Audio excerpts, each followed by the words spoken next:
अस्सलाम वालेकुम students 10th class यानी मैट्रिक पार्ट 2 फ़िज़िक्स का कम्बिनेशन जो है वो आ चुका है। 2025 में जो आपके पेपर होने हैं यानी 2-3 मंथ बाद जो आपके पेपर होने हैं उसका पंजाब के तमाम बोर्ड्स का कम्बिनेशन जो है वो आ चुका है। तो कम्बिनेशन बताने से पहले थोड़ा सा मैं आपको अपने बारे में बता दूं। मैं पिछले कुछ 6-7 सालों से फ़िज़िक्स पढ़ा रहा हूँ।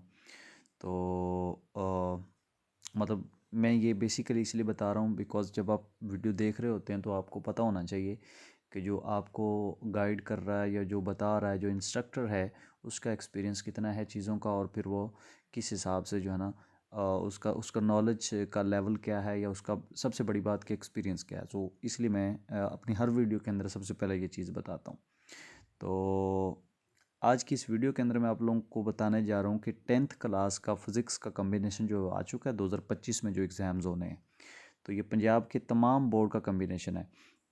अच्छा, जब बात हम कम्बिनेशन की करते हैं तो बच्चों को सबसे ज़्यादा जिस चीज़ की ज़रूरत होती है, जो कम्बिनेशन बच्चे देखना चाह रहे होते हैं, वो होता है लॉन्ग क्वेश्चंस का। शॉर्ट का तो मतलब इतना ज़्यादा चीज़ें नहीं होती बिकॉज़ शॉर्ट्स के हवाले से तो आपने काफ़ी चैप्टर्स किए होते हैं। लेकिन फिर भी जो है ना वो शॉर्ट्स भी मैं आपको बता देता हूँ किस चैप्टर में से कितने आ रहे हैं और एमसीक्यूज़ के बारे में बता देता हूँ। इतनी लंबी वीडियो हम नहीं बनाएंगे इंशाल्लाह, इसको मैं जल्दी से जो है ना वो कंप्लीट करता हूँ। चैप्टर नंबर 10 जो होगा उसमें से एक एमसीक्यू आएगा, 11 में से भी एक और 12 में से 2 एमसीक्यूज़ आएंगे।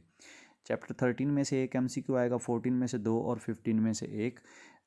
जबकि 16 और 16 में से 2 एमसीक्यूज़ आएंगे। चैप्टर 17 जो होगा आपका उसमें से एक एमसीक्यू आना है और चैप्टर 18 में से भी एक एमसीक्यू जो है वो आएगा।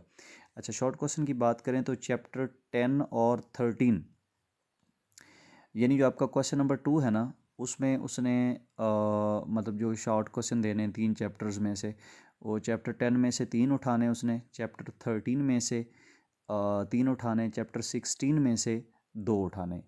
इसी तरह जो आपका क्वेश्चन नंबर 3 होगा उसमें जो शॉर्ट क्वेश्चन होंगे उसमें चैप्टर 11 में से उसने 3 उठाने, चैप्टर 14 में से उसने 3 शॉर्ट क्वेश्चन उठाने और 17 में से 2 उठाने। अच्छा, कन्फ्यूज़ होने की ज़रूरत नहीं, मैं बताता हूँ आपको। जो क्वेश्चन नंबर 4 होगा उसमें जो 3 चैप्टर शामिल हैं उनमें से जो 12 और 15 है उसमें से 3-3 है शॉर्ट क्वेश्चन और 18 में से 2 है। देखें, इसमें यह है कि उसने जो आपका सब्जेक्टिव होता है ना वो क्वेश्चन नंबर 2 से स्टार्ट होता है बिकॉज क्वेश्चन नंबर 1 एमसीक्यूज होता है, क्वेश्चन नंबर 2 जो है वो शॉर्ट क्वेश्चन होता है। अब क्वेश्चन नंबर 2 के अंदर आपको पता है 8 सवाल दिए होते हैं जिनमें से हमने 5 करने होते हैं।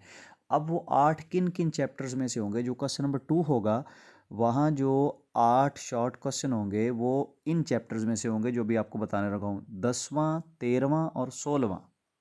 10वां 13वां और 16वां। उसके बाद क्वेश्चन नंबर 3 होगा, उसमें जो चैप्टर होंगे मतलब उस क्वेश्चन नंबर 3 के अंदर जो 8 शॉर्ट क्वेश्चन होंगे वो किन चैप्टर्स में से उठाएगा, वो चैप्टर होंगे जी 11वां 14वां 17वां। ठीक है। इसी तरह क्वेश्चन नंबर 4 जो होगा उसमें जो शॉर्ट क्वेश्चन दिए होंगे वो उठाएगा चैप्टर 12 15 और 18 में से। अच्छा, दूसरी चीज़ कि इन चैप्टर्स में से कितने कितने शॉर्ट क्वेश्चन आने वो मैं आपको पहले बता चुका हूँ। अच्छा, लॉन्ग क्वेश्चन की बात करें तो लॉन्ग क्वेश्चन में क्वेश्चन नंबर 5 यानी पहला लॉन्ग क्वेश्चन वो होगा चैप्टर नंबर 10 13 एंड 16। यानी ये जो कम्बिनेशन है वो है चैप्टर 10 चैप्टर 13 और चैप्टर 16। इन तीनों चैप्टर्स में से किसी एक में से थ्योरी का यानी लॉन्ग क्वेश्चन आएगा और किसी दूसरे चैप्टर में से न्यूमेरिकल आएगा। इसी तरह जो क्वेश्चन नंबर 6 होगा यानी दूसरा लॉन्ग क्वेश्चन, उसमें चैप्टर शामिल होंगे जी 11वां 14वां और 17वां। यानी इन तीनों में से किसी एक में से यानी लॉन्ग क्वेश्चन जो थ्योरी का होगा और किसी एक में से तीनों में से किसी एक में से न्यूमेरिकल उठाएगा। इसी तरह आखिरी लॉन्ग क्वेश्चन जो होगा यानी क्वेश्चन नंबर 7 वो होगा जी चैप्टर 12 15 और 18। यानी इन तीनों में से किसी एक में से लॉन्ग क्वेश्चन उठाया जाएगा और किसी एक में से न्यूमेरिकल उठाया जाएगा। ठीक है, होप्स हो कि आपको समझ आई होगी। अगर कोई कन्फ्यूजन है, कुछ पूछना चाह रहे हैं तो वो कमेंट सेक्शन के अंदर आप पूछ सकते हैं। थैंक यू, अल्लाह हाफिज़।